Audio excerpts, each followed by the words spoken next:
Welcome to the Work Positive Podcast with your host, executive coach, and culture architect, Dr. Joey Faucette. Discover strategies and tactics that work positive as Dr. Joey talks with industry leaders who create a positive work culture that attracts top talent and reduces team turnover. Discover how you can create a work positive culture that increases productivity and profits. Here's your host, Dr. Joey. Work Positive Nation, hey, would you go to war with the people on your team?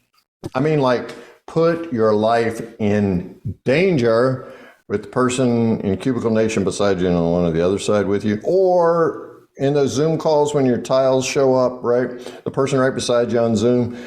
Would you go to war with that person? I mean, like, put your life on the line. You are currently spending 70% of your waking hours at work, doing work. For some of you who can't detach from your devices, you're probably putting more than 70% of your waking hours.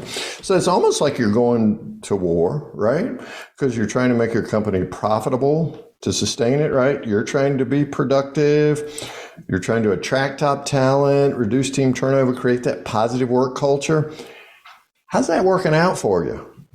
Today's guest is the author of Guts, Smarts, and Love. Live Your Life the Army Ranger Way. This dude he got a Bronze Star. Maybe the first Bronze Star guest I've ever interviewed in the history of all the podcasts I've ever done. Now, I must say that my wife and I have been married 40 years as of this recording. I did get her the Purple Heart for our anniversary, which she very much deserved, right? So, Work Positive Nation, let's find out what it takes to build a team that you'll go to war with. Our guest today, Work Positive Nation, is Joe Sacchetti. Joe, welcome to Work Positive Podcast, man. Thank you, Dr. Joey. I'm thrilled to be here. So happy. Man, I'm excited because you're my first Bronze Star recipient, I think, out of all the podcasts I've ever done. So, dude, we're going to stand up straight. And so tell me, when you're working, you were in the 82nd Airborne. You were among an elite group of people from the 82nd Airborne stationed in Fayetteville, North Carolina. You put your life on the line with these guys.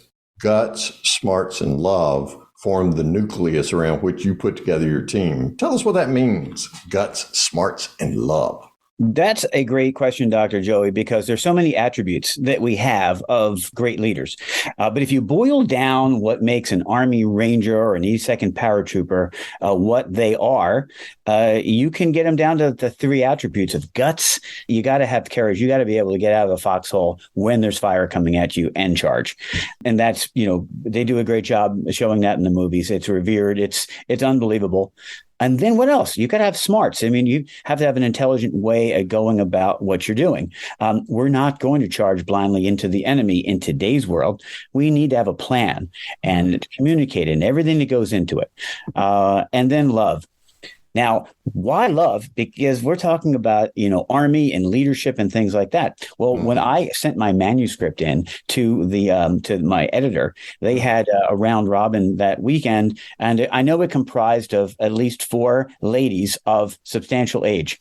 I'm not using the term middle age. There's that phrase is substantial age. And they said on Monday morning after reading it, they said, "Do you know that the word love appears 72 times in your text?"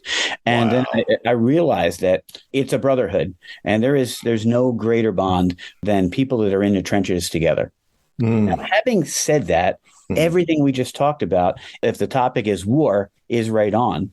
Yeah. If we're talking about business and creating a great company, it's the same. It's right on. So that's what Guts, Smarts, and Love is, vignettes of leadership. It just happens to be from Army Rangers. It could be from Navy SEALs or Marine Recon or the people that live down your block. They're just good stories, and they illustrate the characteristics it takes to be a good leader. Yeah, man, it takes a lot of guts to jump out of a perfectly good airplane, right? Even if you do have a parachute strapped to your back. I'm not sure how many smarts it takes, but I'm thinking that the guy who packs my chute, he better be smart, right? And love me. He's my new best friend. That's the guy you want packing it. I always love when they go, "Did you pack your own chute?" And I say, "Heck, I didn't pack my own chute. I don't know how to pack one." No, I'm leaving it to the expert. I'm not smart enough to pack my own. I want somebody who does this for a living to pack it, right? Joe, I've got a coaching client who is a former Navy Top Gun, right? He landed jets on aircraft carriers, pitching and rolling. And of course, Top Gun Maverick just came out so long ago. He tells me, Joe, that he rather land a plane on a pitch and roll aircraft carrier than he had to run a small business. He says it's easier, right? So when you're talking about guts and you're talking about smarts and love, yeah, it's more than what we might typically think when you're talking about going to war. And yet every day, man, when you're leading teams, you're going to war. How do you attract top talent onto the teams that you lead? Because you're in sales and management now with a technology startup, aren't you? That's right. I work for a company. It's called Alchemy, and we do artificial intelligence software. It's the leading edge of, the talent you're trying to attract. It's a great new paradigm, and there's a lot of competition for other cool stuff. And so if you ask me, how do we attract talent in general, I would say, let them see you. Let them see you is a great phrase. I derived it from Queen Elizabeth and the U.S. Army Rangers. Now, Queen Elizabeth, very topical in the news, she always wore very bright outfits. And they said, why do you wear these incredible bright outfits? She goes, I want my people to see me. Wow. And to me, that's a double entendre. I want you to see me. I'm out leading you. I'm out in front. I'm not hiding. In other words, everything that I have, the presentation I'm making is clearly visible. So there's nothing mystical about it or hidden. And then the U.S. Army Ranger part is the notion that whatever you do, your accomplishments are out there for everyone to see. On the bulletin board was your latest PT score. On the bulletin board for everyone to see was your weapons score. And so you've let people see you. And this group of people looking for jobs these days are discriminating. And your company, in a sense, sells itself when you let them see you. So post your accomplishments and everything you're doing out on the myriad of social places like LinkedIn, and that good talent, I think, will come to you. Yeah, because it's an attraction factor, right, Joe? So you got to drop that veil. And yet, Joe, so many of us love playing hide and seek and play that recruiting game. I'm trying to sell you on some of the virtues of my company so you come to work with me. I'm dating you hard, right? But you're talking about just drop that veil, let people see you as you are, authentically, transparently, and they'll be attracted to your team. I love that. So you were working with the elite of the elite as an Army Ranger, right? I mean, those are 40 guys who were knocking that out of the park every single day. How did you attract that level of top talent? Well, I think you got to be 100% positive, because at that level, the best of the best. And sure, it can be an Army Ranger or a Navy SEAL. It could be a great, a great dental practice, whatever the company is that you want to hang your hat on. You're going to build a team of 100% positivity, and let anyone that has even that slightest notion of being negative, let them go somewhere else. And you have to challenge folks and not bore them. And you have to give them a stake in the ownership. You need all 10 guys. We're all doing 10 different things. And so we're operating as a cog machine. And then there's that element of making it fun to win. I mean, who doesn't like winning? And it's fun to win. And so let folks know up front, hey, we're going to have some fun and we're going to win. Everybody wants to have fun, man. When you wake up in the morning, you want to go to work and think to yourself, I'm going to have fun today. So you're building teams at Alchemy. You led teams of the elite as an Army Ranger. So let's say, Joe Sacchetti, that you've attracted this top talent, right? And you got the best of the best, the elite forces at work on your team. Your company is ready to zoom, right? How do you keep them on your team? Because there's so much competition. I mean, the whole great resignation thing's going on. That's led to the great regret. Oh, the problems in company A are now my problems in company B. I'm not even sure I like the word keep. How do you retain them? That's not a very good word either. We're trying to reduce team turnover, because if your back door is 10 times the size of your front door, you're behind from day one. What are the qualities that you seek to have among your team in order to keep them engaged and working, Joe? Well, I think you can not only retain good employees that you're bringing in the front door, but you can make them stronger. And if you play your cards right, you don't have to worry about them exiting. I hope this isn't a cliche, but I believe it's making it a family. You make your company as close to a family as you possibly can. And that's because you've given everyone a stake in the mission. Let them know their role, that in a sense, we can't move forward without you. Does that take some vulnerability at the top? Yeah. Because if you're invincible and you're saying you're handing out tasks, get this task done without any concept of how it fits into the overall plan. And that's not going to work with today's employees. So you got to give them a part of the mission, let them know that they're incredibly valuable, almost to the point of letting them know we can't succeed without you. If you have that kind of guts, I think you make it a family and you retain the talent. So we're back to your book, Guts, Smarts, and Love. 72 times the word love appears in that book. You got to show them the love. Is that what you're saying? How do you show at Alchemy the love to your team, Joe? Well, I think we make things fun. We've got some complicating factors in life today. We're working remotely, and we're just coming off an environment that's unprecedented. We haven't dealt with a great diaspora of employees that used to come in every day, and now they can't come in every day. So doing the little positive things. You can have a family that's spread out. A lot of our families are that way. Somebody lives in Connecticut, someone's in California. Does it mean the demise of the family? No. And so with those same ways that parents keep their families together and, the kids get together and do those things, I believe we can do the same things. And we are doing that in our company. I think you'll find that even in a 35-person startup, people love being together. And if they say that, if they do love getting together, you're on the right track. Oh, wow. What do you do when you get together to have fun with your team that you're building out there at Alchemy, Joe? Well, we're always doing work-related stuff, we're collaborating. But when we get together, I think that's a time to do team bonding. And there's just a variety of ways that are healthy and happy, good ways. We went out on a boat recently, and we also did an escape room. And so, it's like a microcosm when you get together. It's team bonding, but we do something challenging. We do something that requires a team and that involves a mission. By the way, we're having super fun getting out of this escape room, but at the end of it, everybody's laughing and talking about who solved what clue or who did what. And before you know it, you realize that we're always a family, no matter what we're doing. Wow. Because at the end of the day, we're human beings instead of human doings, right?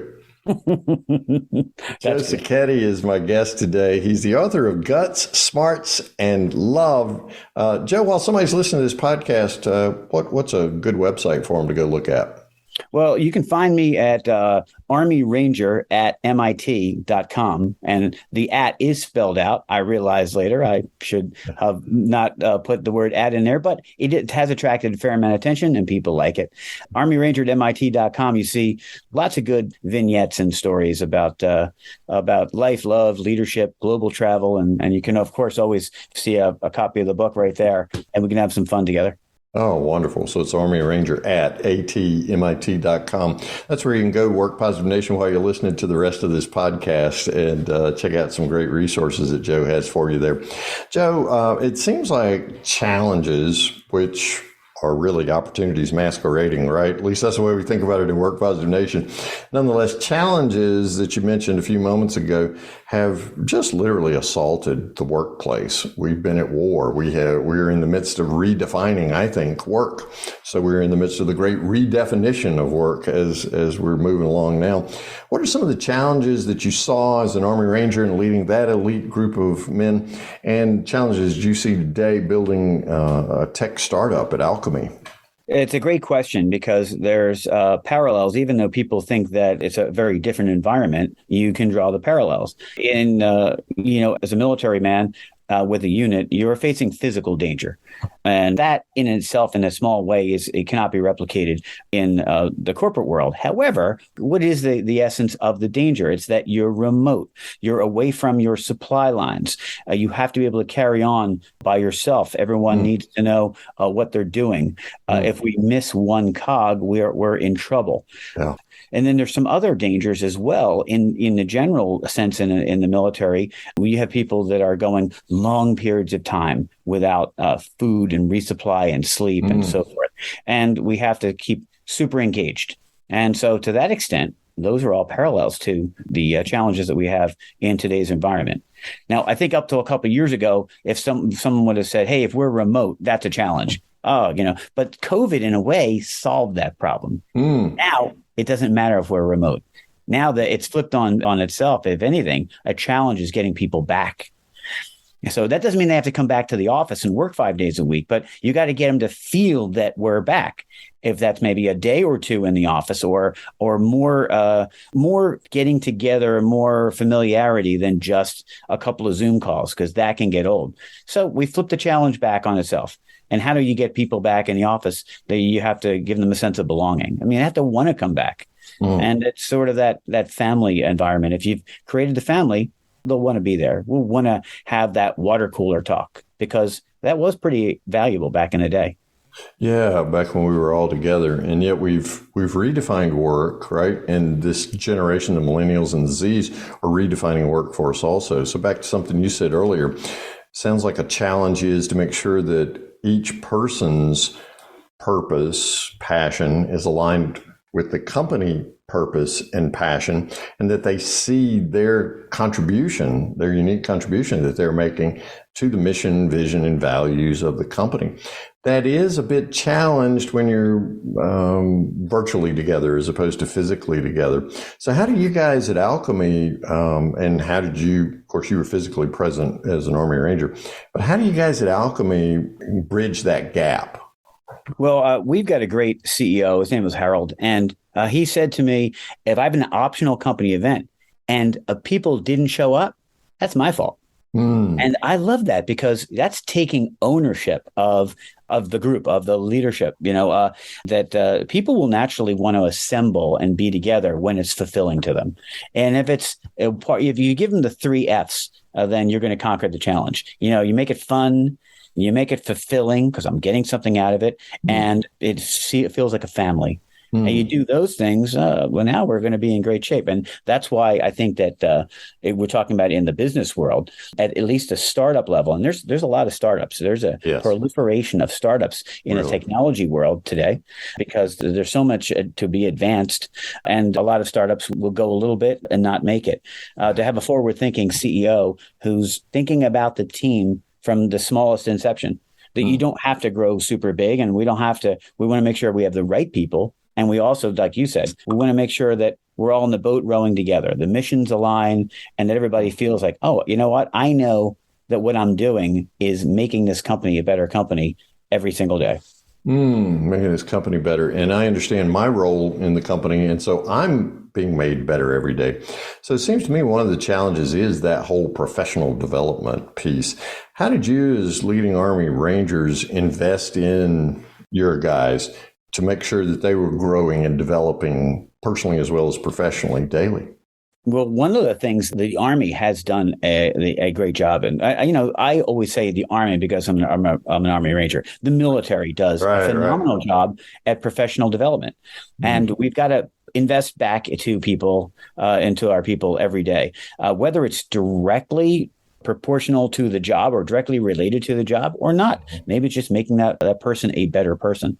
And so putting back resources into people is a way that you transform your environment from everyday workplace, ho-hum, to a place I'm dying to be and make better. Man, and that just really revolutionizes that whole notion of an employee number as opposed to I'm a person, man, and they're investing in me, helping me grow. It also seems that the Army and other military branches did a great job of having a career path laid out for people. If you want to do this, you do that. How are you guys working that into the mix with your teams at Alchemy? Well, I think that there is always a spot that you start. And very quickly, you start to realize what I'm doing every day is touching a little on this part or these folks. And the good company, and I'm going to say I'm happy to be in one, will allow people to move around and discover what they're really passionate about, or simply add other things they're good at to what they do. And you're right. Not limiting people, and the old notion of I'm on an assembly line and I put this widget on this bobbin and that's all I'm ever going to do. It's not going to work today. No. It used to be stay in your lane, bro, right? Now, not so much, because we want to get out and explore and understand different dynamics of who we are. And man, to work for a company that encourages that and allows you to express that variety and just have fun at it, seems like to me those are the grade A companies today, Joe. I agree with you. One of the things you just reminded me of is just this ability where an employee feels like, I want to make a difference. And yes. I look left and I look right. You reminded me when you said about the Zoom screen. I look left and look right and decide I'm going to be the one that's going to make the difference. And working for a company that embraces that says we're happy for you to do something cool. Add a Slack channel for food or for travel, or send out an email that is answers a question that everyone had, even though it's not your direct job, or just add anything in there is the way to rise above the crowd, rise above the dullness, and make your company a great company.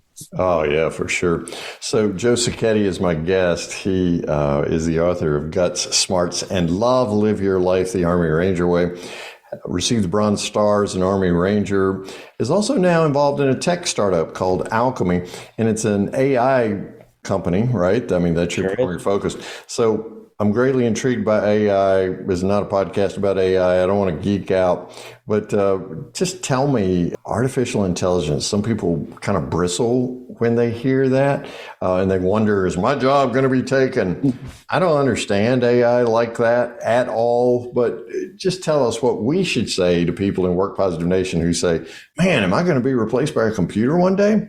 Well, you ask a great question, and it's okay to bristle over new technology. I mean, my grandmother told me that she didn't understand the microwave oven, and she couldn't ever imagine using it. And fast forward a year, and she was cooking everything on it. She couldn't live without it. Yeah. So the place in artificial intelligence that we specialize is in automation, and we're automating tasks that today have high value employees doing low value tasks. Yeah. We have people that make a lot of money cutting and pasting. So it's not going to replace those jobs. It's going to allow those people to do a higher value job. And when in a day and age when employee satisfaction, who are our customers, by the way. Yeah, they are. Employee satisfaction is so important. They want to up level the tasks they're doing. So we're able to automate, and in our case, through data extraction. Now, imagine if you didn't have to search through volumes of documents and PDFs and websites and emails that people send to pull out the data I need. If you could automate that and send it where it's got to go, and then you could focus on way more important tasks. So that's what we're doing at Alchemy. And it's very exciting, the conversations we're having every day. Oh, I bet. So it sounds like AI can help me move from human doing to human being even better and live into my unique contribution in the company, because these repetitive tasks that AI can learn are taken care of for me. It sounds like you understand it pretty well, Dr. Joe. well, no, I'm just going on what you said, Joe. I mean, you explained it so very well. The hair on everybody's neck laid down when you explained it that way. I love the metaphor about your grandmother. Yeah, my grandfather's passed some years ago, but he told me stories about having to get up at 4:30 in the morning to go get wood to put in the cook stove, right? Not the one that kept him warm all night, but the cook stove. So I'm sure that, like you, your grandmother, my grandfather discovered a microwave, and you don't put wood in it. So it's a great thing. So we can overcome those what appear to be technological challenges if we see them as opportunities. And Work Positive Nation knows that that's how we perceive the positive. We focus on the positive and filter out the negative. So I absolutely love that metaphor about your grandmother. Joe Sacchetti is the author of Guts, Smarts, and Love.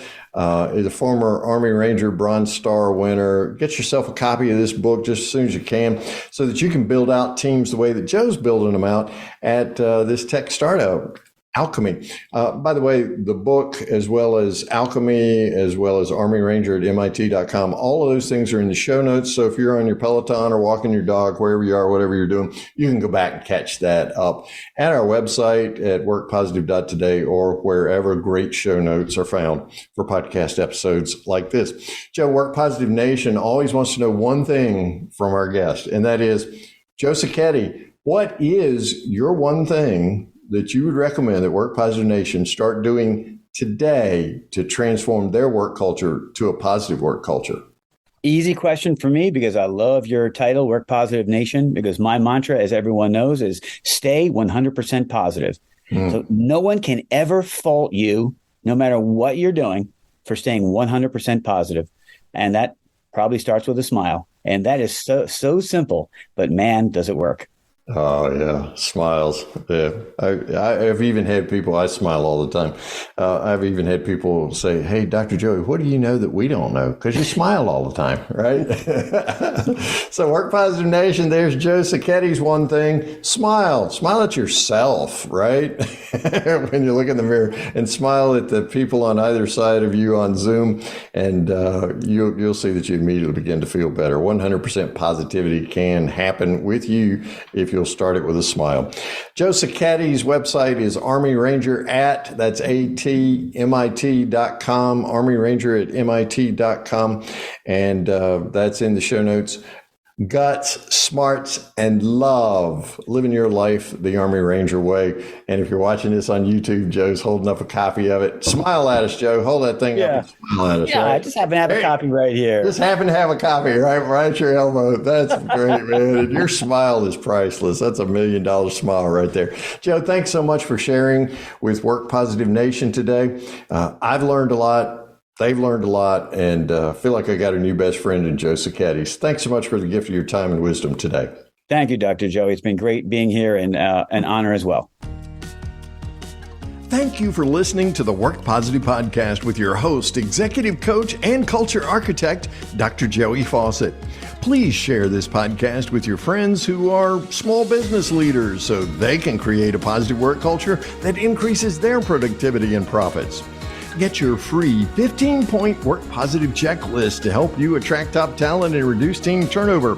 Download this checklist at workpositive.today/checklist. Remember, it pays to work positive.